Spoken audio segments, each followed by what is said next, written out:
నమస్తే అండి. భారతదేశం ఒక డెమోక్రటిక్ కంట్రీ. ప్రపంచంలోనే అతిపెద్ద ప్రజాస్వామ్య దేశం భారతదేశం అని చెప్పుకుంటూ ఉంటాం కదా!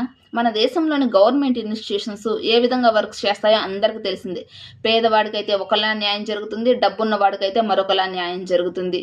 అసలు ఈ అసమానతలు ఎప్పుడు రూపుమాపవుతాయో కానీ అప్పుడు గాని మన భారతదేశం అభివృద్ధి చెందదు. చట్టంలో ఉన్న లొసుగులను ఉపయోగించుకొని తప్పు చేసిన నిందితులు ఏ విధంగా యథేచ్ఛగా రోడ్ల మీద తిరుగుతున్నారో ఈ రోజు సుప్రీంకోర్టు ఇచ్చిన తీర్పే దానికి ఉదాహరణ. మనలో అందరికీ నటి ప్రత్యూష గురించి తెలిసిందే కదా! ఇప్పటి జనరేషన్ వాళ్ళకి ఆవిడెవరో తెలియకపోయినా కానీ 90స్ జనరేషన్ వాళ్ళకి ఆవిడ ఎవరో తెలుసు. ఎలా చనిపోయిందో తెలుసు. ఎవరెవరు ఎంత పెద్ద వాళ్ళు దాంట్లో ఆ కేసులో ఇన్వాల్వ్ అయ్యారో తెలుసు. హత్య అంటారు, ఆత్మహత్య అంటారు, లేదంటే రేప్ చేశారంటారు. వాటెవర్ ఇట్ మేబీ ఏదైనా కావచ్చు కానీ పాపం ఆవిడని చంపేశారనే విషయం అందరికీ తెలిసిందే. అఫీషియల్‌గా వాళ్ళ పేర్లు బయటకు రాలేదు గానీ ఈరోజు సుప్రీంకోర్టు ఇచ్చిన తీర్పు ప్రకారము ఎవరైతే ఆ కేసులో ఇన్వాల్వ్ అయ్యారో సిద్ధార్థ రెడ్డి అనే అతనికి 4 వారాల్లోగా సమయం ఇచ్చింది కోర్టులో లొంగిపోవడానికి. ఒక కేసుని 23 సంవత్సరాలుగా సాగదీస్తున్నారు అంటే మన దేశంలోని చట్టాలు ఏ విధంగా పనిచేస్తున్నాయి? తప్పు చేసిన వాళ్ళు వాళ్ళు తప్పు చేశారని తెలిసినా కానీ ఇంకా వాళ్ళకి సమయం ఎందుకు ఇచ్చారు?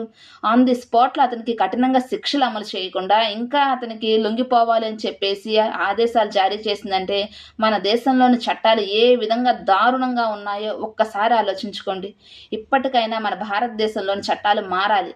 దుబాయ్, సౌదీ లాంటి చట్టాలు అమలు చేయాలి. కఠిన చట్టాలు అమలు చేయాలి. ఎవరైతే ఆడపిల్లల మీద అఘాయిత్యాలు చేస్తున్నారో వారిని కఠినంగా శిక్షించాలి. ఫాస్ట్ ట్రాక్ కోర్టులు ఏర్పాటు చేయాలి. అలా కాకుండా ఇలా సంవత్సరాలు సాగదీస్తా ఉంటే నిందితులేమో రోడ్ల మీద యథేచ్ఛగా సంతోషంగా తిరుగుతుంటే మాత్రం బాధితులు కోర్టుల చుట్టూ బాధపడుతూ తిరగాల్సిన దుస్థితి ఏర్పడింది మన భారతదేశంలో.